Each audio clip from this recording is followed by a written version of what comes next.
Bismillahirrahmanirrahim. Assalamualaikum warahmatullahi wabarakatuh.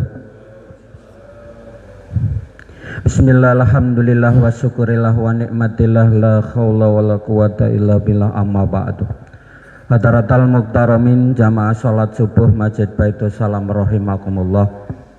Monggo tumrap kulolan panjenengan kita semuanya yang utama, yang paling utama, selalu dan selalu memanjatkan puja dan bersyukur kehadirat Allah Subhanahu wa taala dengan bersama-sama membaca hamdalah. Alhamdulillahirabbil alamin. Salawat serta salam mudah-mudahan tercurah pada junjungan kita Nabi besar Muhammad sallallahu alaihi wasallam. Allahumma sholli ala Muhammad, yang akan kita tunggu-tunggu syafaatnya di yaumul kiamat nanti. Ibu bapak yang dirahmati Allah, alhamdulillah pada pagi hari ini telah hadir di tengah-tengah kita Ustadz Haji Ahmad Zayati LCMA dari IAIN Wali Songo Semarang, yang pada kesempatan kali ini akan membahas tentang tafsir kemarin sudah sampai Ar-Rahman Ar-Rahim. Mari kita lanjutkan kepada Bapak Ibu hadirin jamaah sekalian yang tidak bisa hadir, nanti bisa melihat di channel YouTube kami Ustadz Biki Channel, atau bisa diketik kajian tafsir Masjid Baitus Salam. Kepada Ustadz, waktu dan tempat kami aturkan. A'udzu billahi minasyaitonir rajim. Bismillahirrahmanirrahim. Alhamdulillahirabbil alamin. Wassalatu wassalamu ala asyrafil anbiya'i wal mursalin. Sayyidina wa habibina Muhammad wa ala alihi wa ashabihi wa man tabi'ahum bi ihsanin ila yaumiddin. Aqulu lakum assalamualaikum warahmatullahi wabarakatuh. Alhamdulillah, kita panjatkan puji syukur kita kehadirat Allah Subhanahu wa taala. Pada pagi hari ini kita masih diberikan taufik dan hidayahnya oleh Allah Subhanahu wa taala. Salawat serta salam marilah kita aturkan kepada junjungan kita Nabi Agung Muhammad sallallahu alaihi wasallam. Semoga di yaumul mahsyar kelak kita mendapatkan syafaat dari beliau, amin ya rabbal alamin. Pada pagi hari ini sebenarnya yang mengisi beliau Al-Ustaz Zainuddin Al-Hafiz, namun karena beliau dalam kondisi sakit, mari kita berdoa kepada Allah Subhanahu wa taala. Semoga Allah Subhanahu wa taala mengangkat penyakit beliau dengan ucapan Al-Fatihah. A'udzu billahi minasyaitonir rajim. Bismillahirrahmanirrahim. Alhamdulillahirabbil alamin arrahmanir rahim maliki yaumiddin. Iyyaka na'budu wa iyyaka nasta'in. Ihdinas shiratal mustaqim. Shiratal ladzina an'amta 'alaihim ghairil maghdubi 'alaihim waladdallin. Amin ya rabbal alamin.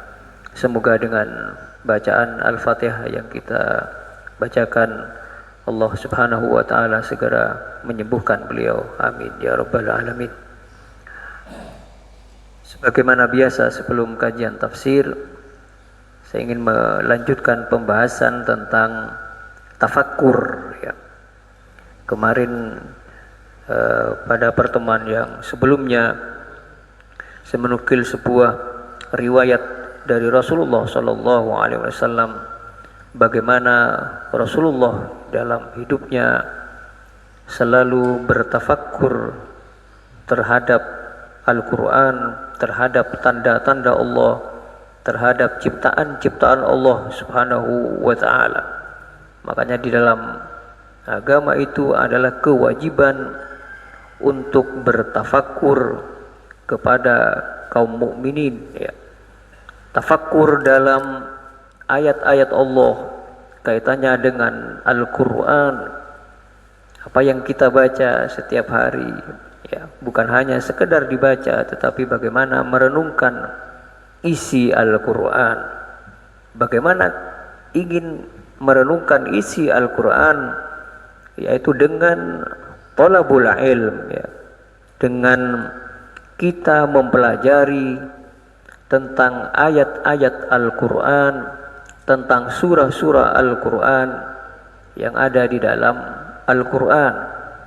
Tidak mungkin kita bisa mempelajari, kita bisa merenungi Al-Quran tanpa memahami isi kandungan di dalam Al-Quran itu sendiri. Kedua, sebagaimana yang dipaparkan oleh ulama, yaitu at-tafakkur fil makhluqat, yaitu merenungi tentang ciptaan-ciptaan Allah Subhanahu wa ta'ala. Matur suwun. Syukran.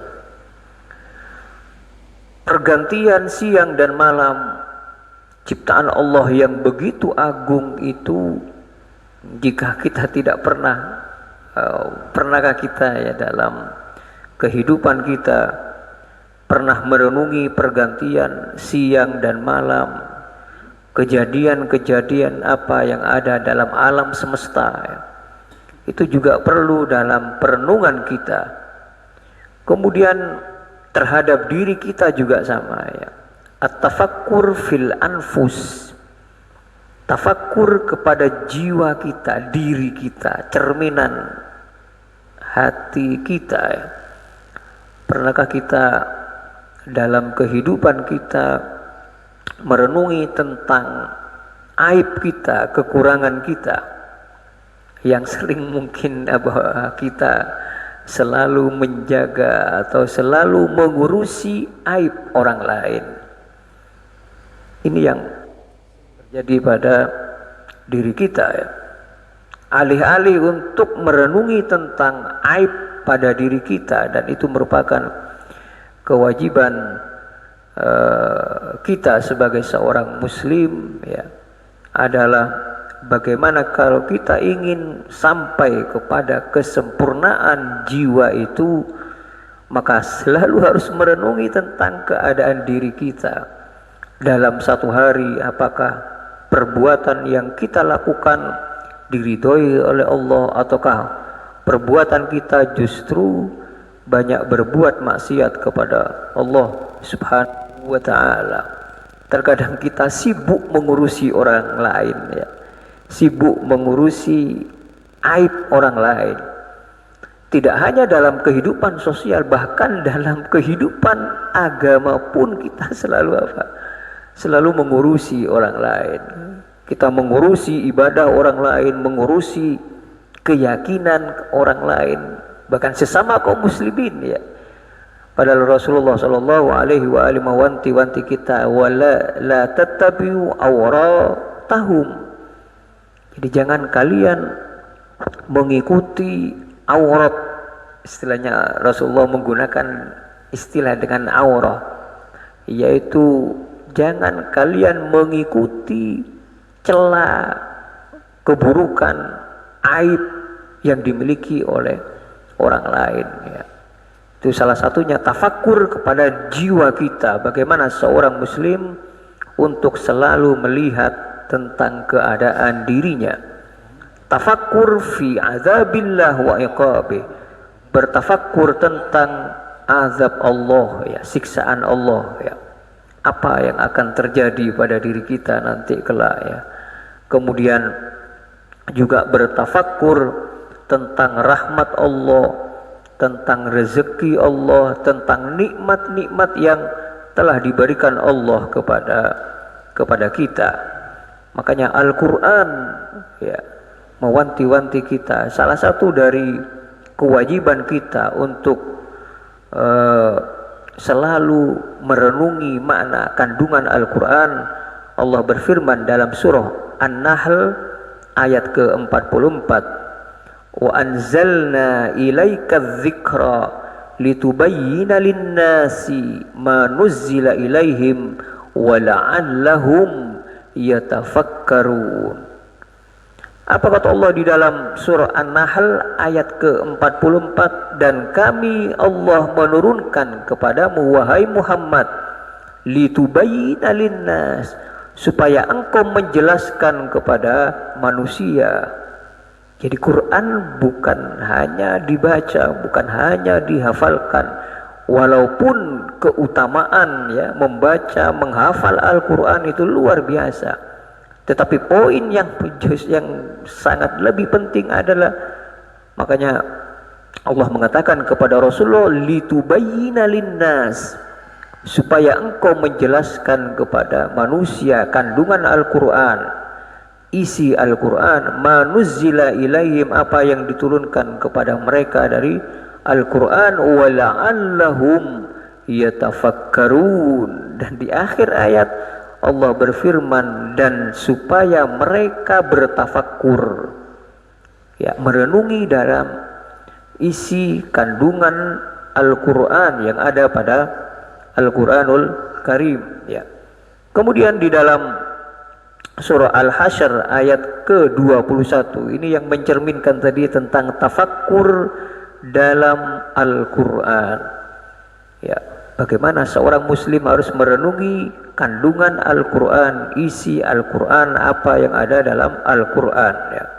Karena kita hanya melihat Al-Quran, ya, na'udzubillah min dzalik, misalkan tidak hanya tidak merenungi Al-Quran, bahkan mungkin Al-Quran kita sampai berdebu misalkan, ya, di rumah kita, ya, karena jarangnya kita membaca Al-Quran, jarangnya kita mengkaji Al-Quran.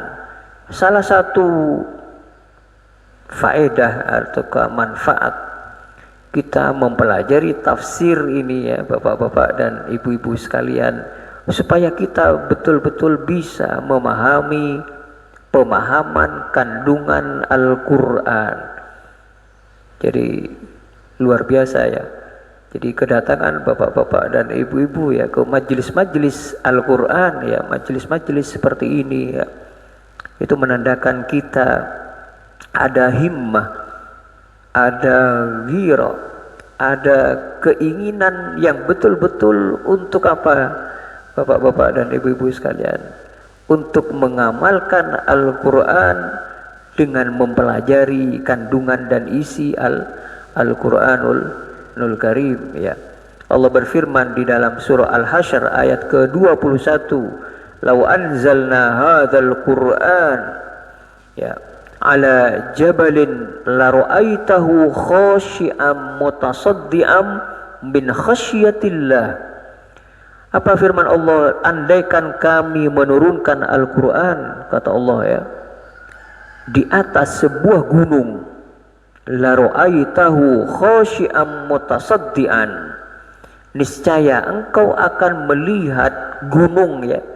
Kalau Allah menurunkan Al-Quran di atas gunung, niscaya engkau akan melihat gunung itu akan menjadi tertunduk, mutasaddian, akan menjadi terpecah belah. Karena kenapa? Min khasyatillah, karena takut kepada Allah. Ini juga perenungan kepada kita, bapak-bapak dan ibu-ibu sekalian. Gunung saja yang tidak memiliki akal, ya, ketika diturunkan kepada gunung, firman Allah, la ra'aitahu khashi'an mutasaddian min khasyatillah, niscaya gunung itu akan menjadi patuh, menjadi tunduk, dan akan menjadi terpecah belah. Ini kedahsyatan Al-Quran, ya. Kalau hanya sekedar kita melihat Al-Quran, ya, tanpa tahu isi kandungan Al-Quran, ya, tidak pernah mengkaji Al-Quran dalam kehidupan kita, ya sudah selesai. Al-Quran hanya berbentuk apa? Berbentuk tulisan, kemudian yang kita baca setiap hari, ya, dalam kehidupan kita. Kita tidak pernah merenungi Al-Quranul Karim, ya. Padahal Allah berfirman tadi kaitannya dengan andaikan Allah menurunkan Al-Quran di atas gunung, begitu, ya, niscaya gunung tersebut akan apa tadi? Akan tertunduk, akan terpecah, ya, karena takut kepada Allah Subhanahu wa ta'ala. Wa tilkal amsalu nadribuha lin-nasi la'allahum yatafakkarun. Perumpamaan-perumpamaan ini, kata Allah Subhanahu wa ta'ala, adalah yang kami buat kepada manusia sebagai bentuk perumpamaan, la'allahum yatafakkarun, sama dengan surah An-Nahl ke-44 di akhir ayat tadi, la'allahum yatafakkarun, supaya mereka merenungi Al-Qur'an, kedahsyatan Al-Qur'an, mukjizat Al-Qur'an yang sangat luar biasa tadi ya kan. Gunung saja yang tidak berakal ya. Jangan sampai Al-Qur'anul Karim yang kita miliki hanya ada dalam rak-rak di masjid yang banyak itu ya. Jadi bagaimana seseorang untuk lebih lagi giat istilahnya dalam al-uns ya. Al-uns itu apa ya, kalau diterjemahkan dalam bahasa Indonesia itu lebih bergaul dengan Al-Qur'an, ada kecintaan dengan Al-Qur'an ya dalam kehidupan kita, apalagi bisa mempraktikkan, mengamalkan apa yang ada dalam Al-Qur'an.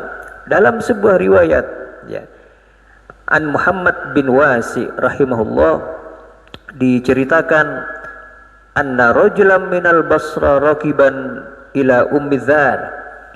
Ada seorang dari Basrah. Basrah itu sebuah kota di Irak ya, Al-Basrah. Ada seorang dari Basrah mengendarai menuju ke Ummi Dzar, istri Abu Dzar. Istilahnya kan ada Abu Dzar, ada Ummu Dzar ya. Istrinya beliau, istri dari Abi Dzar Al-Ghifari, salah seorang pemuka sahabat Rasulullah sallallahu alaihi wasallam. Ba'da wafati Abi Dzar ya, setelah wafatnya Abi Dzar. Jadi ada seorang dari Basra tadi datang kepada istrinya Ummi Dzar. Kemudian bertanya, yas'aluha an ibadati Abi Dzar. Ini banyak dalam riwayat yang lain juga diceritakan seperti itu ya. Jadi seorang dari Basra tadi datang ke istrinya bertanya tentang ibadahnya Abi Dzar. Fa'ataha faqala, kemudian dia berkata kepada istrinya, ji'tuki litukhbirini an ibadati Abi Dzar. Aku mendatangimu supaya engkau memberitahukan kepadaku tentang ibadahnya Abi Dzar Al-Ghifari. Faqalat, kemudian apa kata beliau, kata istrinya itu ya, kana naharu ajma' khaliyan yatafakkar. Dari satu hari ya dalam hidupnya Abu Dzar itu apa? Menyendiri, kemudian apa? Merenungkan tentang yatafakkar. Satu hari penuh itu hanya digunakan untuk bertafakkur. Ya, digunakan untuk bertafakkur ya. Maka dalam kehidupan para sahabat Nabi, dalam kehidupan mereka ya, termasuk Rasulullah sallallahu alaihi wasallam, sebagaimana riwayat yang telah saya bacakan pada pertemuan sebelumnya. Kemudian dari Aun rahimahullah berkata, sa'alna Ummat Darda ya, aku bertanya kepada istrinya Abu Darda, yang mungkin jenengan pernah mendengar ya, salah seorang sahabat Rasulullah, Abu Darda. Apa yang dikatakan kulna, makana afdalu ibadati Abi Darda. Apa sebenarnya ibadah yang paling utama dari Abu Darda itu? Apakah sholat malamnya, apakah tahajudnya, apakah sholat-sholat yang dia kerjakan? Apa jawab istrinya? Qalat at-tafakkuru wal-i'tibar.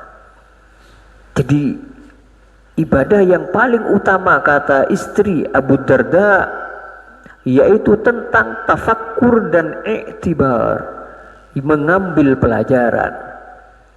Di semua apa yang ada dalam kehidupan itu mengambil pelajaran-pelajaran penting dalam kehidupan kita. Al-i'tibar ya, kurang kita terus terang bapak-bapak dan ibu-ibu sekalian ya, terutama tentang tafakkur tibar ya. Pernahkah kita merenung, curhat begitu ya, di malam-malam misalkan bermunajat kepada Allah dengan tahajud kita, merenungi tentang diri kita, merenungi tentang ibadah kita kepada Allah, sebagaimana yang tadi dikatakan oleh sahabat-sahabat Rasulullah Sallallahu Alaihi Wasallam, ya. Bahkan ada dalam sebuah riwayat dari Ibnul Mubarak, ya, pada suatu hari berkata kepada Suhail bin Ali, ya, karena melihatnya dengan tenang dan berfikir begitu, ya, merenung begitu, ya, aina balagta, engkau dalam perenungan, tafakkurmu itu telah sampai ke mana? As-sirat, telah sampai kepada as-sirat, kata Suhail bin Ali, ya. Jadi perenungannya sudah sampai kepada tingkatan seperti itu, ya. Jadi ketika seseorang betul-betul bersih jiwanya, betul-betul hatinya bersih, ya, maka itu tadi sangat bertafakkur, merenungi tentang dirinya, merenungi tentang keadaannya, tentang jiwanya, bagaimana ibadahnya kepada Allah Subhanahu wa ta'ala. Diceritakan tentang Umar bin Abdul Aziz, pernah mendengar, ya, salah satu dari Raja Bani Umayyah yang sangat terkenal dengan waraknya, tidak hanya sebagai seorang pemimpin yang terkenal dengan ibadah waraknya, ya. Beliau mengatakan tentang tafakkur. Apa kata beliau? Fakkartu fid dunya wa ladzatiha wa shahawatiha. Aku merenungkan tentang dunia. Ini yang mungkin orang membangga-banggakan dunia. Apa yang tidak bisa diraih oleh seorang raja, ya? Kehidupan kemewahan. Tetapi apa kata beliau? Aku merenungkan tentang dunia, kelezatan dunia, tentang syahwat dunia. Ini yang selalu kita kejar dalam materi kita, ya. Syahwat kita terhadap apa? Materi duniawi itu yang luar biasa, ya, yang selalu kita bangga-banggakan dalam kehidupan kita. Bahkan memandang remeh orang lain karena materi yang kita miliki, dunia yang kita miliki. Orang yang demikian membangga-banggakan materi dan dunia berarti tidak pernah merenungi tentang apa? Dunia. Apa yang dikatakan beliau? Aku merenungi dunia, kenikmatan dunia, syahwat dunia, fa'tabartu biha. Kemudian aku mengambil pelajaran dari dunia yang ada, dunia yang aku miliki. Bagaimana orang yang syahwat kepada dunia, ambisi kepada dunia, sehingga betul-betul apa? Mengotori jiwa yang ada pada dirinya. Kata siapa? Kata Umar bin Abdul Aziz. Bayangkan seorang pemimpin, ya, seorang raja yang bergelimangan harta, materi apa yang tidak ada yang dimiliki beliau, ya. Nisban wala in lam yakun fiha ibra liman i'tabar, ya, dan tidak akan menjadi ibroh, pelajaran dunia itu bagi orang yang tidak pernah tidak mengambil pelajaran dari dunia itu. Betapa banyak orang yang terlalu ambisi pada dunia, terakhir melakukan korupsi, melakukan naudzubillah min dzalik, ya, sesuatu yang diharamkan oleh Allah Subhanahu wa ta'ala. Sebaliknya apa kata beliau? Inna fiha mawa'idz liman dan bagi dunia dan seisi itu memiliki mawa'idz, memiliki pelajaran-pelajaran bagi orang yang mau mengambil pelajaran tentang duniawi.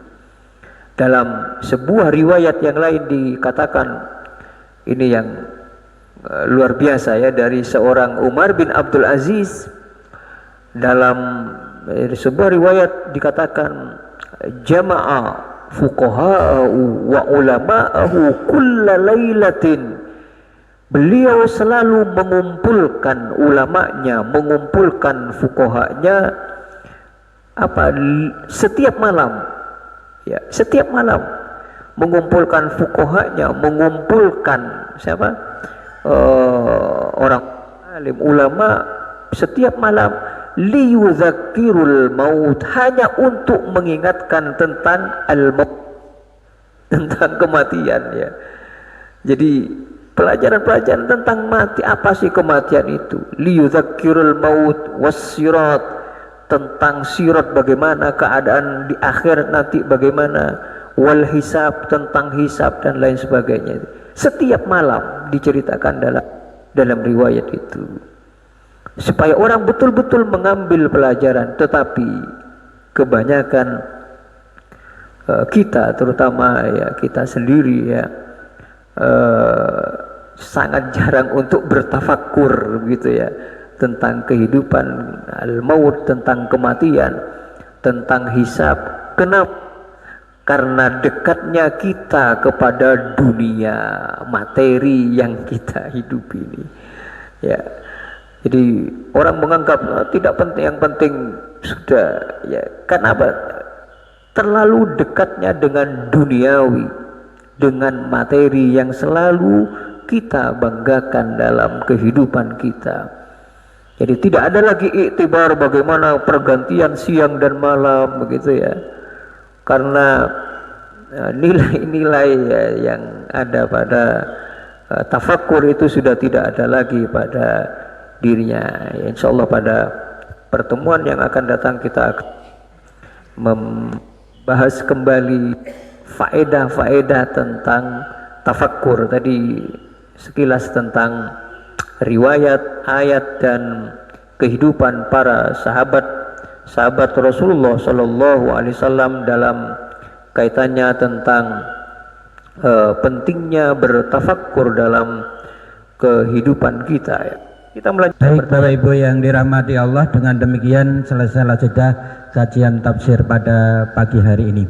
Mudah-mudahan Allah Subhanahu wa taala akan selalu melindungi dan meridhoi setiap langkah-langkah kita. Amin Allahumma amin. Mari kita tutup bersama-sama dengan doa kafaratul majelis. Bismillahirrahmanirrahim. Subhanakallahumma wa bihamdika asyhadu an la ilaha illa anta astaghfiruka wa atubu ilaik. Allahumma shalli ala Muhammad. Assalamualaikum warahmatullahi wabarakatuh. Waalaikumsalam warahmatullahi wabarakatuh.